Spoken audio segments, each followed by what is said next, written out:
ஐயோ பாக்கும்போது நாக்கு ஊத்துது அப்படியே. மிளகாத்தூள் சால்ட் கட்டிங்க சூப்பரா இருக்குடா.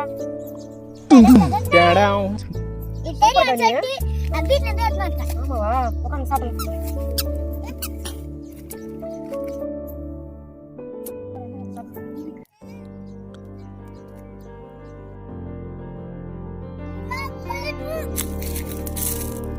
ஐயோ புளிப்பு.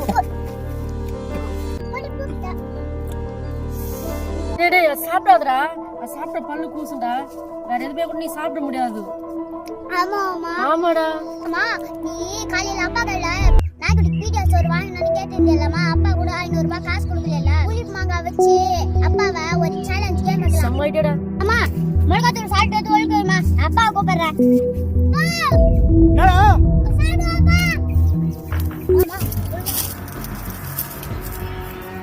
என்னங்க சாப்பிட்டு முன்னாடி ஒரு பெட்டு.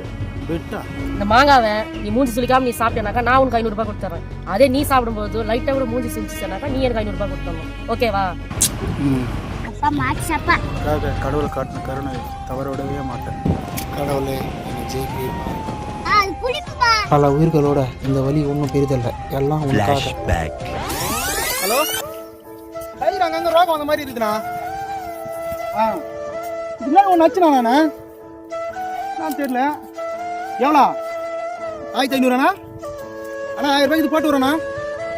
500 ரூபா போட்டு வாங்கி வந்துடுண்ணா. நான் அப்புறம் தரேன். ஆமாம் சரிண்ணா, நான் ரெடி பண்ணி 1500 ரூபா போட்டு வரேன். வாங்கி வந்துடுங்கண்ணா. அம்முக்கு டும்முக்கு அம்மாள் டும்மாள்.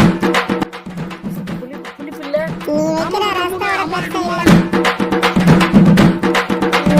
அம்முக்கு டும்முக்கு.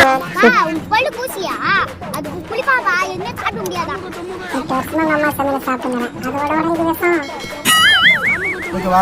யார் சாமி இவன்? எங்கிருந்து வந்திருக்கான்? அம்மா 500 ரூபாய் போச்சா? அப்பா போச்சு. சாப்பிடும்போது வாய் கூசும்போது என்ன பண்ண போற? அதுதானே இது. வா, உங்க மாங்கா தான் சாப்பிட்டு சொன்ன மாங்கா போடு. கடவுள் படைத்த படைப்புல அனைத்து தீமையும் ஒரு நன்மை இருக்கு.